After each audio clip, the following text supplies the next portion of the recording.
Welcome back to the Latter-day Arbiter. I'm KM William, and before we get started, I just want to give a big thank you to everyone who has been able to support the series thus far.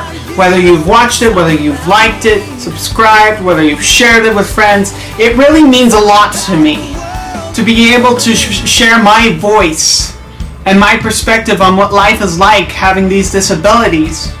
And I just want to say thank you. So, for this week, we are going to be talking about how autism specifically affects anxiety and depression, how it affects our personal independence and our desire for independence, and how it also affects our need for involvement in our social lives. So with that in mind, let's get started. Greatest story ever told, from the beginning, timeless, ageless, life unfolds, turning the pages. The greatest story ever told is never ending. My heart hears a whisper telling me where I fit in the picture. First off, big shout out to Emily Karen, who is from Houston, Texas, who watched my first video and really felt that it meant so much for her. And I also wanted to say happy birthday. With that said, I will move on to my first topic, which is how autism affects both anxiety and depression. And I put these two as a whole for the most part because sometimes the two can intermingle with each other in a way that it just bothers us so much. Like, I've had to handle anxiety and depression for the longest time, especially when I get nervous around like wanting to talk to other people or asking others to do things for me, just because it feels like a pain. It really does. I don't want to feel like a burden to anyone, but my parents and my friends have all let me know in the past, and still do to this time, that I am no burden, that it's okay for me to ask for things. Now, in a way, I just want you people to understand that, yeah, sometimes I get afraid to talk to you guys because I don't know what your lives are like. I don't know if you're going to be busy most days. I don't know if you're going like somewhere, someplace else, or if you are still my friend or whatnot. But I still want to be able to do so wonderful things. Because of my anxiety, I tend to lack confidence. I tend to lack the confidence that I need to be able to just go up to someone and just state my true self over to them. I usually have. It feels like Phantom of the Opera, where I'm the one carrying a mask to cover my face. The hideousness underneath, it's the self that I am very insecure about, where I'm just not sure if anyone will be able to truly understand me or like me back for it. Again, I'm not a doctor. I don't know how to be able to really understand this thing thoroughly. But I do know that anxiety and depression are real. And I've had to meddle with these things so much in my life. So, another thing that really gets me anxious has to do with driving, because I don't have a license. I am content with not driving, mostly because I get this thing called lapel de vide, which I've looked it up and it explains my condition perfectly, where you basically have a condition where you're in a certain spot, whether it be your like floors above the ground, or whether you're going high speeds on the highway. Because what driving feels like is you're putting yourself in a situation to end up hurting yourself. And I've had feelings to hurt myself before, and it sucks. Now with depression is the worst, because sometimes you just feel sad for no apparent reason. I used to be sad for reasons. Maybe it's just because this girl didn't like me back, or maybe it's because I haven't been noticed, or lack of involvement, which I will get to you later. But I just feel like there's no way that I can be able to escape out of this melancholy. Because it's like a pit that I've dug myself into, where grief from past mistakes, or even from reoccurring self-awareness of yourself, where you're always on edge as to your image or as to how you sound. I used to hate the way I sounded, especially on a recording, but I've been able to learn how to just get used to that. Mostly because I can be able to fluctuate my voice anywhere, how. And that would help. But on the plus side and on the downside, because it can go both ways, it still bothers me to know that I was getting angry or sad over nothing. They say it's like a chemical imbalance, but I'm not sure. So it just makes my perspective feel like I'm going down and down and down. For people who are depressed, first off, you gotta find whatever help you can get to keep your mind off it. I take medicine for my depression. Medicine is not the enemy if you take it in correct ways, if you take it as is prescribed. Another thing you can be able to do is make sure to surround yourself with people who are positive. If you have a friend that can lift you up, or if you have family members that you can be able to talk to, it's always good to talk about what's going on, how you feel, and then you can be able to go over not just why you're feeling this way, but also what you can be able to do to get out of that funk. So with that in mind, it's like, don't give up on yourself when you're feeling down. Always be sure to find something that you like to do, that you can be able to get yourself out of this depressive behavior. You just got to remember that these activities that you do have to be wholesome. They have to be beneficial for yourself and even for those around you. Service is another great way you could be able to do this. When you think of others, you start to think less about this selfish behavior of putting yourself down.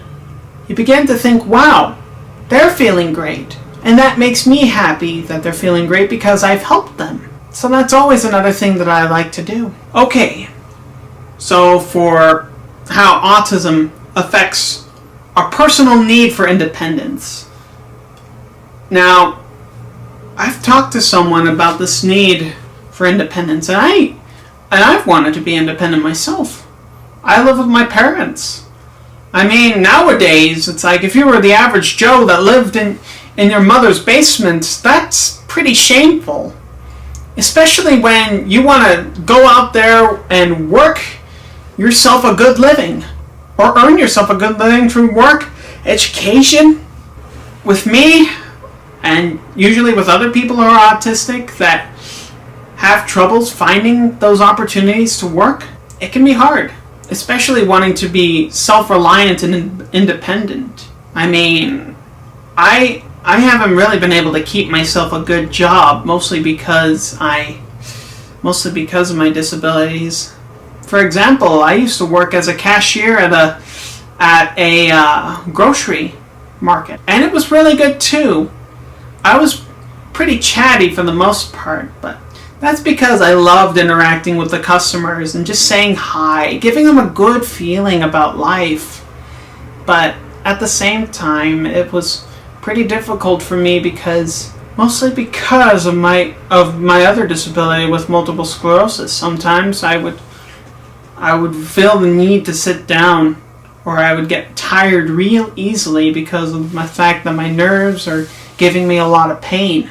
And sometimes sometimes my legs would shake real hard about it, like in my last video. You would notice my legs were shaking, but that was just because of my MS. I'm always grateful for the fact that I have loved ones being able to take care of me, especially in these dire circumstances that I'm in. I just think that it's important to know that sometimes for those who have that want to be independent but understand that it's hard, I get that. It can be challenging. I just think you gotta have the gratitude for those blessings that you have in life. The last thing I want to talk about is the need for involvement. The need for involvement for an autistic person is probably one of the most important things that we actually want in our lives. To be included, to be placed in that group with the cool kids, or at least people we think are cool. I know sometimes it's been difficult, and for the most part of my life it has been difficult. I remember in elementary school, before I even learned I had autism, I was the glue to this entire group of friends. We played these wonderful games with each other, and we talked with each other. Then I got into middle school, and I went to a different school. I was left alone. That was probably my first experience just being by myself without really any friends. And I tried my darndest to get myself involved in so many different ways, shapes, and forms, but the lack of involvement sent upon me this melancholy, especially at an age in middle school where you're starting to like girls and you're starting to want to be around girls. I felt plenty of rejection from myself. It was terrible. It was terrible. I mean, in high school it was the worst because there's a certain girl that I'm not going to name. I kind of began to have feelings for her, but I didn't know what to do about it. That's when the anxiety, the depression, the doubts, the fears, they all started crowding around my mind, and I wasn't so sure about it. I began to be fearful, doubtful. I began to fear for myself. It began to creep a lot of people out. I didn't know how to be able to fix this, and I was left alone for myself. So eventually I was able to get myself over it. It took me a long time.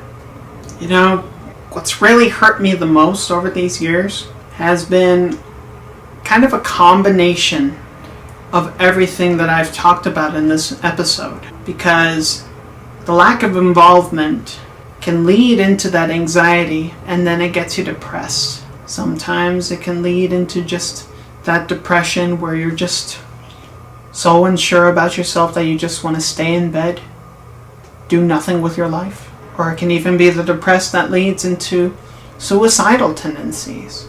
And I remember having those thoughts. They were not good thoughts. And you know, in the end, I decided I needed to do the right thing. I needed to talk about this. I needed to open up about this. I needed to find help and treatment for it. And I did. It was funny because I had my suicidal tendency take up a personality in my head. And that personality would always be spewing negative things about me. Negative things. So metaphorically, symbolically, and after everything I did, I, quote unquote, killed him. And I've never heard from him again. I took my broken heart, buried it in the earth. And where it was buried now has flowers. Roses, to be specific. White roses. Because I really like white roses. White flowers really are the purest thing for me. And I see them grow. And I feel that new heart in myself. Feeling a more positive light. And wanting to focus on the better things in life. Sure, I still get depressed. But it's like the stock market. I have peaks, I have valleys. And that's a wonderful thing. As long as we are able to get help for ourselves, we should be able to be fine. So, enough about that, alright? I was thinking about having a joke to end this video, but what I can say is that I have a certain rule about these jokes, which is Rule 46, and I made this whole thing up. It's all me. Rule 46, if it exists, there is a joke about it. Doesn't matter how offensive or how appropriate they may be. It's all about how you take it, because it's there to make you laugh. Like, for example, you ever wondered why the Queen went to the dentist? It was to get her teeth crowned.